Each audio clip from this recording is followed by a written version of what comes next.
Hello everyone, welcome back to my channel. तो आज हम एक नया स्टैंडर्ड पढ़ेंगे, यस डिस्कस करेंगे। तो आज मैं आप लोगों के साथ डिस्कस करने वाली हूँ ऐसे 600।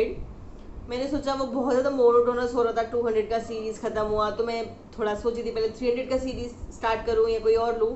तो आई थॉट कि 600 का सीरीज़ करते हैं बिकॉज थोड़ा इम्पोर्टेंट भी है, एग्जाम्स आने वाले हैं नवंबर में जल्दी ही। तो या इसीलिए आपका वो ऑलरेडी प्रिपेयर हो जाएगा। कुछ कुछ बीच में जो स्टैंडर्ड्स हैं वो थोड़ा कम इंपॉर्टेंस रखते हैं, तो या you can like skip that because इतने सारे स्टैंडर्ड्स हैं, सबको पता है, कोई पूरा नहीं पढ़ के जाता है। तो यस, इसीलिए मैंने सोचा कि ऐसे 600 की सीरीज उठाते हैं तो वो आपका हो जाएगा। एंड वो इम्पोर्टेंट भी है, एग्जाम्स में रेगुलरली पूछा जाता है, लाइक एवरी ऑल्टरनेट एग्जाम्स या हर एग्जाम में कंटिन्यूसली आता है। तो यस, चलिए आज हम बात करेंगे ऐसे 600 की, that is using the work of another auditor. तो मैंने इस स्टैंडर्ड को 4 मेजर पॉइंट्स में बाइफिकेट किया है। जो तो एक्चुअली मैं पॉइंट्स में इसलिए करती हूँ ताकि आपको याद करने में भी इजी रहे और मेरे को आपको समझाने में भी इजी रहे। तो यस, इसलिए मैंने इसको 4 मेजर पॉइंट्स में कैटेगराइज किया है, जिसमें पहला है प्रिंसिपल ऑडिटर्स प्रोसीजर्स। तो जो हमारा प्रिंसिपल ऑडिटर है, जो अनदर ऑडिटर का वर्क यूज करने वाला है, वो क्या क्या करेगा उसके बारे में हम बात करेंगे, क्या प्रोसीजर्स वो फॉलो करेगा। नेक्स्ट है कोऑर्डिनेशन बिटवीन देम, कि दोनों में कैसा कोऑर्डिनेशन और क्या होना चाहिए। नेक्स्ट है रिपोर्टिंग, कि फिर क्या रिपोर्टिंग होगी। And fourth and the last point जो हम डिस्कस करेंगे दैट विल बी डॉक्यूमेंटेशन, कि क्या क्या डॉक्यूमेंटेशन हमको बनाना है। तो चलिए स्टार्ट करते हैं with the first point, that is principal auditors procedures. तो प्रिंसिपल ऑडिटर क्या क्या प्रोसीजर्स करेगा, कि उसको अनदर ऑडिटर का वर्क यूज करना है या नहीं करना है, उसके लिए क्या क्या प्रोसीजर्स वो यूज करने वाला है। तो इसको भी मैंने 4 पॉइंट्स में किया है। सबसे पहला है कि पहले वो उसका प्रोफेशनल कॉम्पिटेंस देखेगा कि वो सही है या नहीं, अनबायस्ड है या नहीं है, उसमें इतनी कैपेबिलिटी है या नहीं है, उतना जो उसका क्वालिफिकेशन है तो जितना हमें ज़रूरत है उतना उसके लिए वो एप्ट है या नहीं है, तो उसका प्रोफेशनल कॉम्पिटेंस वो देखेगा। नेक्स्ट है obtain sufficient and appropriate evidences that work of another auditor is adequate for his purpose। तो evidences इकट्ठे करेगा कि जो उसने काम another auditor का वो यूज करने वाला है वो उसके लिए appropriate है या नहीं है। नेक्स्ट है discuss audit procedures applied with other auditor, कौन सा क्या क्या प्रोसीजर उसने यूज किए हैं अपने वर्क में, उसको वो उससे डिस्कस करेगा। एंड फोर्थ पॉइंट हो जाएगा इसमें कि क्या सिग्निफिकेंट फाइंडिंग्स उसको मिली है, तो जो भी उसको मिली है उसको भी वो कंसीडर करेगा इन देयर ऑडिट। तो ये 4 पॉइंट्स हैं जो ऑडिट प्रोसीजर्स प्रिंसिपल ऑडिटर करेगा while using the work of another auditor. फिर हमारा नेक्स्ट पॉइंट होगा कोऑर्डिनेशन, कैसा कोऑर्डिनेशन होना चाहिए दोनों में। तो इसमें है सबसे पहले दोनों में सफिशिएंट कम्युनिकेशन होना चाहिए। फिर उसके बाद जो है अनदर ऑडिटर की कुछ कुछ चीज़ें हैं जो उसने प्रिंसिपल ऑडिटर से पूछ के करना चाहिए, जैसे कि जो भी टाइम टेबल है वो फॉलो प्रॉपर बनना चाहिए, प्रॉपर उसको फॉलो करना चाहिए। कोई सिग्निफिकेंट फाइंडिंग्स उसको मिल रही हैं तो वो पहले प्रिंसिपल ऑडिटर को जाके डिस्कस करेगा। फिर compliance with the statutory requirements, जो भी लॉ एंड रेगुलेशन एंटिटी में फॉलो हो रहे हैं उस सबको वो कंप्लाई कर रहा है या नहीं। Then respond to detail questionnaire, principal auditor generally एक क्वेश्चन आयर बना के देगा अनदर ऑडिटर को टू आंसर दैट, तो अनदर ऑडिटर उस सबको आंसर करेगा। तो that is the main key points कि क्या कैसा कोऑर्डिनेशन उन दोनों में होना चाहिए। दोनों को अच्छे से अपनी अंडरस्टैंडिंग से कोऑर्डिनेट करके ही काम करना है, बिकॉज एंटिटी का एक ही का ऑडिट वो करने वाले हैं, तो दोनों में कन्फ्लिक्ट नहीं हो उसके लिए एक वो प्रॉपर एक ओवरव्यू या कह सकते हैं आप वो बना लेते हैं कि हम कैसे कोऑर्डिनेट करेंगे, कैसे अंडरस्टैंडिंग दोनों में रहेगी। ऑलराइट, दी फिर उसके बाद थर्ड पॉइंट हमारा आया रिपोर्टिंग। रिपोर्टिंग में क्या होगा, रिपोर्टिंग में अगर अनदर ऑडिटर ने अपनी रिपोर्ट में मॉडिफाई किया हुआ है ओपिनियन, तो प्रिंसिपल ऑडिटर ये चेक करेगा कि उसके लिए वो कितना मटेरियल है। अगर वो मटेरियल है तो प्रिंसिपल ऑडिटर भी अपनी ऑडिट रिपोर्ट को मॉडिफाई कर देगा, और अगर नहीं है और मतलब अगर कि अनदर ऑडिटर ने मॉडिफाई किया है ओपिनियन बट प्रिंसिपल ऑडिटर उसका काम यूज नहीं कर पा रहा है ठीक से, और उसको एविडेंसेस वो और इकट्ठे नहीं कर पा रहा है रिगार्डिंग दैट, तो फिर वो जो है प्रिंसिपल ऑडिटर जो है वो अपना विड्रॉ कर लेगा या डिस्क्लेमर ऑफ ओपिनियन दे देगा, क्वालिफाइड और डिस्क्लेमर ओपिनियन दे देगा। फिर उसके बाद जो है रिपोर्टिंग, रिपोर्ट जब जो भी ऑडिट रिपोर्ट बनेगी, रिपोर्टिंग में दोनों की रिस्पॉन्सिबिलिटीज अलग अलग हमें दिखानी है कि क्या रिस्पॉन्सिबिलिटी प्रिंसिपल ऑडिटर की थी और क्या रिस्पॉन्सिबिलिटी अनदर ऑडिटर की थी। तो वो अलग से दिखाई जाएगी डिवीजन की, क्या डिवीजन कौन किस पर्टिकुलर एस्पेक्ट के लिए कौन सा ऑडिटर रिस्पॉन्सिबल था। तो ये हो गया हमारा रिपोर्टिंग की, रिपोर्टिंग में क्या क्या होगा। Fourth and the last point जो है स्टैंडर्ड का, दैट इज डॉक्यूमेंटेशन, की क्या क्या डॉक्यूमेंटेशन हमें बनाने हैं। तो सबसे पहले नेम ऑफ द ऑडिटर्स, दोनों ऑडिटर्स का नाम, प्रोसीजर्स परफॉर्म, क्या क्या प्रोसीजर्स उन्होंने यूज़ किए, कंक्लूजन रीच, क्या क्या कंक्लूजन पे वो पहुंचे उन प्रोसीजर्स को करने के बाद, components whose financial statement are audited by another auditor and their significance, कि कौन कौन से कंपोनेंट्स हैं फाइनेंशियल स्टेटमेंट्स के हमारे जो अदर ऑडिटर ने काम किया है और कौन से कंपोनेंट्स पे प्रिंसिपल ऑडिटर ने काम किया है, वो भी हम अलग अलग लिखेंगे ताकि कहीं पे कोई कंफ्लिक्ट ना आए। And fifth and the last point इसमें manner of dealing with modified report of another auditor, तो कि कैसे किस मैनर में प्रिंसिपल ऑडिटर ने डील किया है, जो हमने रिपोर्टिंग में पढ़ा कि अगर वो क्वालिफाइड दे रहा है तो प्रिंसिपल ऑडिटर क्या करेगा और क्या नहीं करेगा, उस चीज़ का भी हम एक डॉक्यूमेंटेशन बनाएंगे। यस गाइस, इस स्टैंडर्ड में बस इतना ही था, बहुत छोटा सा स्टैंडर्ड है। अब इसको मैं जल्दी से एक बार आपको जल्दी समराइज कर देती हूँ। बहुत इजी है, ऑलरेडी वो समरी फॉर्म में ही था, मैंने बुकिश लैंग्वेज यूज़ नहीं किया, मैंने आपको स्टोरी तरह सुना दिया। बुकिश लैंग्वेज आप बुक से भी पढ़ सकते हैं, तो इसीलिए यहाँ पे मुझे नहीं लगा कि मुझे आपको वो डिटेल में ऐसे करना चाहिए, इसलिए मैंने जल्दी बस आपको वो समझा दिया। तो हमने इसमें 4 पॉइंट्स पढ़े कि क्या ऑडिट प्रोसीजर्स हैं जो प्रिंसिपल ऑडिटर करेगा, फिर हमने पढ़ा कोऑर्डिनेशन दोनों में क्या होना चाहिए, फिर हमने पढ़ा रिपोर्टिंग और फिर हमने पढ़ा डॉक्यूमेंटेशन। सबसे पहला जो था ऑडिट प्रोसीजर्स, ये थोड़ा एग्जाम्स में आता रहता है, ऑडिट प्रोसीजर्स और कोऑर्डिनेशन वाला पॉइंट, तो थोड़ा इस पर आप लोग ध्यान दीजिएगा। पहला था इसमें ऑडिट प्रोसीजर्स। ऑडिट प्रोसीजर्स में क्या क्या है वो देखिएगा, अदर ऑडिटर का प्रोफेशनल कॉम्पिटेंस, फिर उसके बाद वो एविडेंसेस इकट्ठे करेगा कि जो उसने काम किया है वो ठीक है कि नहीं है हमारे लिए, फिर वो देखेगा ऑडिट प्रोसीजर्स जो है अदर ऑडिटर उस प्रिंसिपल ऑडिटर से डिस्कस करेगा, फिर देखेगा कि क्या सिग्निफिकेंट फाइंडिंग्स हैं उसके बारे में प्रिंसिपल ऑडिटर और अदर ऑडिटर डिस्कस करेंगे। फिर हमारा था कोऑर्डिनेशन, दोनों में कोऑर्डिनेशन कैसे होना चाहिए, दोनों में अच्छे से कम्युनिकेशन होना चाहिए, जो भी टाइम टेबल या जो भी प्रोसीजर है वो फॉलो होना चाहिए, सिग्निफिकेंट फाइंडिंग्स जो मिल रही हैं वो तो अदर ऑडिटर को जाके प्रिंसिपल ऑडिटर से डिस्कस करनी चाहिए, compliance with laws and regulations होना चाहिए, एंड डिटेल क्वेश्चन आयर जो है उसको अदर ऑडिटर आंसर करेगा। फिर हमने पढ़ा रिपोर्टिंग। रिपोर्टिंग में हमने 2 पॉइंट पढ़े कि अगर अदर ऑडिटर ने क्वालिफाइड रिपोर्ट मॉडिफाइड रिपोर्ट दी है तो प्रिंसिपल ऑडिटर वो देखेगा कि वो चीज़ उसके लिए मटेरियल है कि नहीं है, अगर मटेरियल है तो प्रिंसिपल ऑडिटर भी उस चीज़ को ऑडिट रिपोर्ट को अपनी को क्वालिफाइड कर देगा, और अगर जो है प्रिंसिपल ऑडिटर ये देखता है कि वो अदर ऑडिटर का काम को यूज़ नहीं कर पा रहा है अच्छे से, लाइक रीजनेबल एश्योरेंस उसको नहीं मिल रहा है उसके काम से, तो वो ये चेक करेगा कि उसको यूज़ नहीं कर सकता है, तो अब वो अदर प्रोसीजर्स परफॉर्म करेगा। लेकिन अदर प्रोसीजर्स भी अगर वो नहीं कर पाता है तो फिर वो जो है अपना ऑडिट रिपोर्ट में डिस्क्लेमर ऑफ ओपिनियन दे देगा। फिर जो भी हम ऑडिट रिपोर्ट बनाएंगे उसमें दोनों की रिस्पॉन्सिबिलिटीज़ को हम बाइफर्केट करके लिखेंगे, कौन किसके लिए कौन से काम के लिए रिस्पॉन्सिबल था।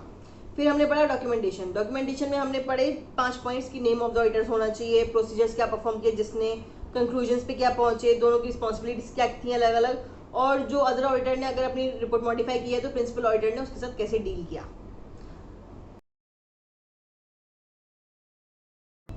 इसको मैंने मेजर 2 कैटेगरीज में डिवाइड किया है। पहला है whether the work of internal auditor can be used और नॉट, नेक्स्ट है using direct assistance of internal auditor. तो पहले में हम ये डिस्कस करेंगे कि क्या क्या काम कि जो भी इंटरनल ऑडिटर ने काम किया है अपनी एंटिटी में तो वो हमारे लिए यूज़ का है या नहीं है। फिर हम बात करेंगे नेक्स्ट पॉइंट में कि अगर हमें किसी चीज़ के लिए इंटरनल ऑडिटर की ज़रूरत पड़ती है तो हम उसका डायरेक्ट उससे असिस्टेंस ले सकते हैं या नहीं। तो चलिए स्टार्ट करते हैं। बहुत छोटा है ये, 600 वाले से भी ज़्यादा छोटा है, तो ज़्यादा हमें इसमें टाइम नहीं लगने वाला है, तो जल्दी हो जाएगा। ये भी क्वाइट इंपॉर्टेंट है, इस पर भी कंटिन्यूसली क्वेश्चंस आ रहे हैं एग्जाम्स में। तो चलिए स्टार्ट करते हैं। पहला है whether the work of internal auditor can be used और नॉट। तो उसके लिए जो प्रिंसिपल ऑडिटर है वो कुछ चीज़ें चेक करेगा कि उसका हम काम यूज़ कर सकते हैं या नहीं। जैसे पहला चीज़ ऑब्जेक्टिविटी ऑफ इंटरनल ऑडिटर, कि वो अनबायस मतलब बायस्ड डिसीजंस तो नहीं लेता है या उस पर कोई थ्रेट तो नहीं है उसके ऊपर, तो वो सब हम चेक करेंगे कि वो ऑनेस्ट डिसीजंस देता है या नहीं। फिर हम देखेंगे लेवल ऑफ कॉम्पिटेंसी कि उसके स्किल्स और वो स्किल्स हैं या नॉलेज है वो सब उसकी अप्रोप्रिएट है या नहीं है फॉर दैट पर्टिकुलर एंटिटी। फिर हम देखेंगे सिस्टमैटिक एंड डिसिप्लिन अप्रोच, कि थ्रू आउट द पीरियड वो अपना सिस्टमैटिक और डिसिप्लिन वे में चल रहा है या नहीं, या बीच में कुछ भी मतलब अनप्रोफेशनल तो नहीं है, प्रोफेशनल प्रैक्टिसेस अपना मेंटेन कर रहा है या नहीं। ये 3 चीज़ें हम चेक करेंगे, तब हम उसके बाद डिसाइड करेंगे कि हमें उसका काम यूज़ करना चाहिए या नहीं। फिर नेक्स्ट पॉइंट जो है हमारा direct assistance of internal auditor, कि हम वो कब ले सकते हैं। तो हम ये ले सकते हैं अगर लॉ ने प्रोहिबिट नहीं किया है, and there is no threat to objectivity of internal auditor, and next is he is competent enough. तो ये 3 चीज़ें हम पहले चेक करेंगे, ये हमारी 3 कंडीशंस रहेंगी कि एक्सटर्नल ऑडिटर जो है या प्रिंसिपल ऑडिटर जो है वो उसका काम यूज़ कर सकता है या नहीं, या उससे डायरेक्ट असिस्टेंस ले सकता है या नहीं, लॉ ने प्रोहिबिट नहीं किया है या उस पर कोई थ्रेट नहीं है उसकी ऑब्जेक्टिविटी पे, and he is competent enough to help अस।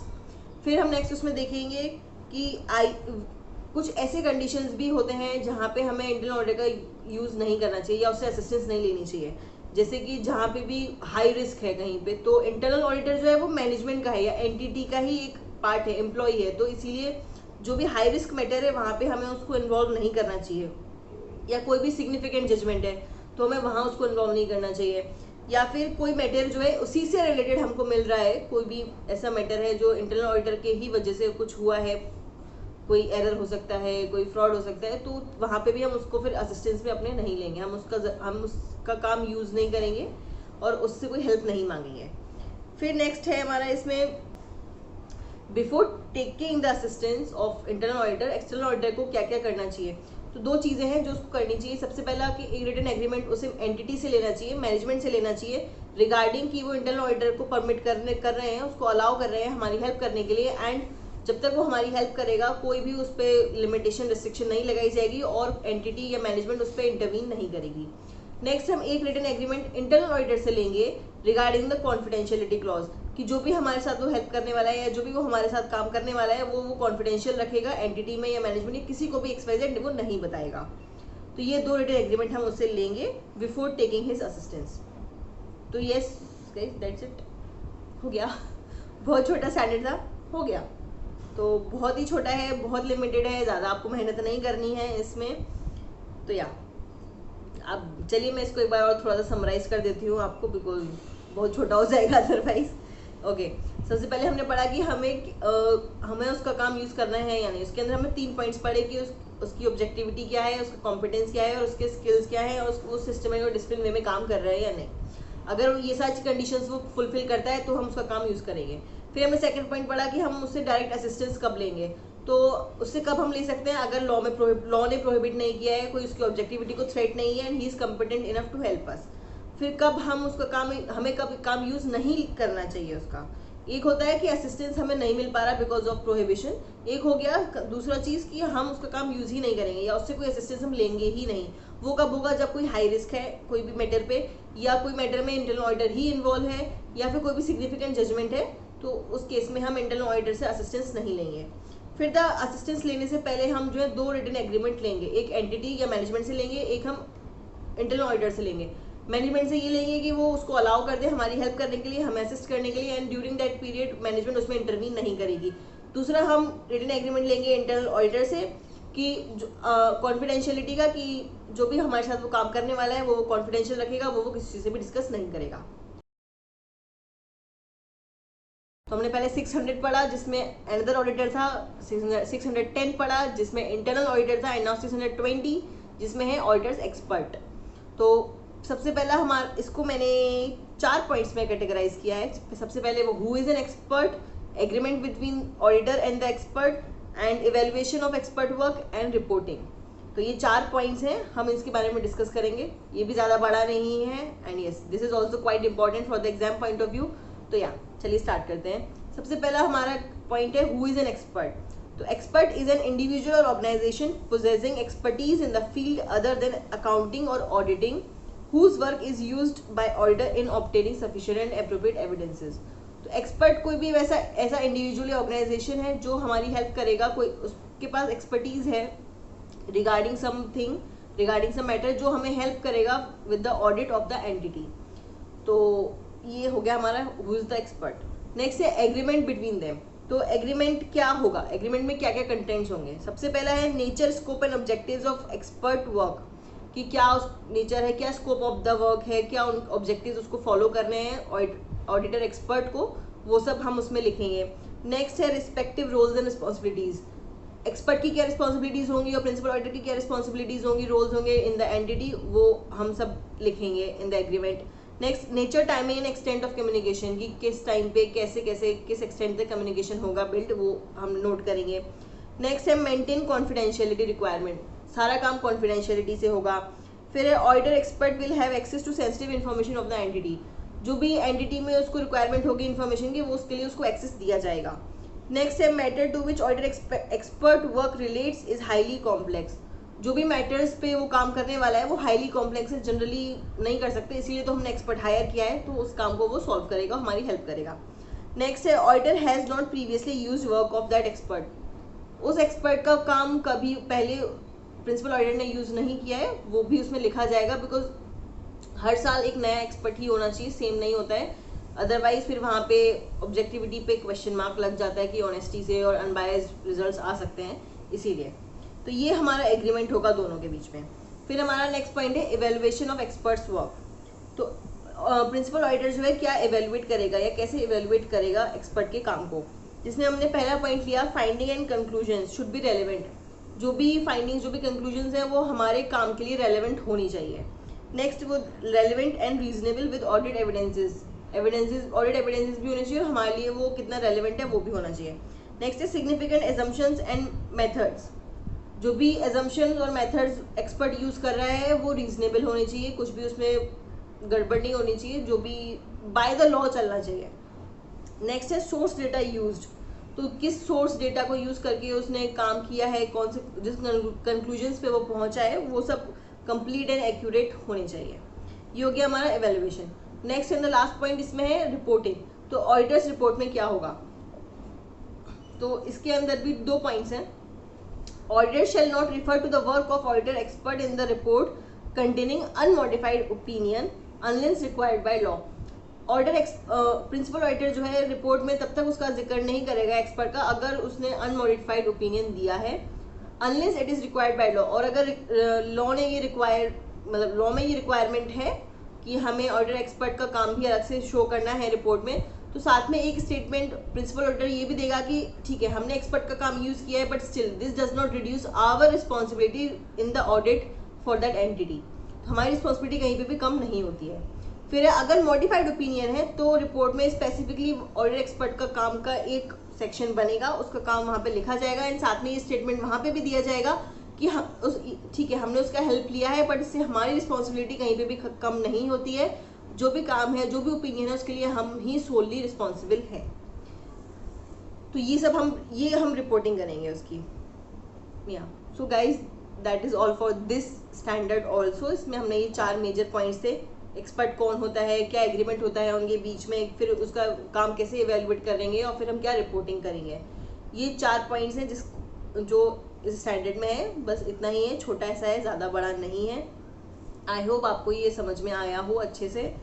तो या चलिए मैं इसको भी एक छोटा सा समरी फॉर्म में आपको कर देती हूँ। ये एक्सपर्ट वो होता है जो हमारी हेल्प करने के लिए आता है, जिसके पास कोई एक पर्टिकुलर मैटर पे एक्सपर्टीज है, तो वो हमारी हेल्प करने के लिए आया है कोई भी पर्टिकुलर एंटिटी का ऑडिट करने के लिए। फिर प्रिंसिपल ऑडिटर और एक्सपर्ट में एक एग्रीमेंट होगा। एग्रीमेंट में क्या क्या दिया जाएगा, एग्रीमेंट में उसका स्कोप ऑब्जेक्टिव्स लिखे जाएंगे, उसका रोल्स एंड रिस्पॉन्सिबिलिटीज लिखा जाएगा, क्या कम्युनिकेशन कैसे होगा वो लिखा जाएगा, कॉन्फिडेंशियलिटी क्लॉज लिखा जाएगा, और जो भी इन्फॉर्मेशन उसको चाहिए होगी वो हम देंगे उसको, उसमें कोई लिमिटेशन और रेस्ट्रिक्शन नहीं लगाई जाएगी। जो भी मैटर्स के लिए वो आया है वो हाईली कॉम्प्लेक्स होंगे, एंड हमने सेम एक्सपर्ट से काम पहले कभी नहीं लिया, ये हम एग्रीमेंट में देंगे। फिर इवेल्युएशन है। इवेल्युएशन में क्या होगा, जो भी हमें कंक्लूजन और फाइंडिंग्स उसको मिली हैं वो रेलिवेंट होने चाहिए हमारे काम के लिए। दूसरा, एजम्पशंस एंड मेथड जो भी उसने यूज़ किए हैं वो भी रीजनेबल एंड रेलिवेंट होने चाहिए हमारे यूज़ के लिए। नेक्स्ट है कि जो भी सोर्स डेटा उसने यूज़ किया है वो कंप्लीट एंड एक्यूरेट होना चाहिए, कहीं पे भी कुछ फॉल्स इन्फॉर्मेशन नहीं होनी चाहिए। नेक्स्ट है रिपोर्टिंग। तो रिपोर्टिंग के अंदर हमने 2 चीज़ें पढ़ी। अगर अनमॉडिफाइड ओपिनियन है तो हम ऑडिटर एक्सपर्ट का जो है काम स्पेसिफिकली रिपोर्ट में नहीं लिखेंगे unless it is required by law. और अगर लॉ में ऐसा लिखा है कि हमें उसके बारे में लिखना है, उसका एक पैराग्राफ हमें देना है कि हमने एक्सपर्ट का यूज़ किया है, तो हम साथ में एक स्टेटमेंट ये भी देंगे कि ठीक है हमने एक्सपर्ट से काम यूज़ किया, बट स्टिल हम जो भी ओपिनियन है उसके लिए हम सोलली रिस्पॉन्सिबल हैं। Principal auditor is solely responsible for the work and it does not reduce his responsibility regarding the opinion. Next है कि अगर उसने मॉडिफाइड ओपिनियन है तो मॉडिफाइड ओपिनियन में हम स्पेसिफिकली एक्सपर्ट का एक पैराग्राफ देंगे, मेंशन करेंगे, एंड साथ में हम ये भी मेंशन करेंगे दो हमने काम उसका यूज किया है, but still it does not reduce our responsibility regarding the opinion in the entity audit of the entity. Yeah so guys that is all for this standard. I hope आपको ये अच्छा लगा हो। अगर आपको ये अच्छा लगा तो please subscribe to the channel and press that bell button so that whenever I upload a new video you get the notification, and share it with your friends because exams are almost near only. So yes, see you in my next one. Till then, bye, take care.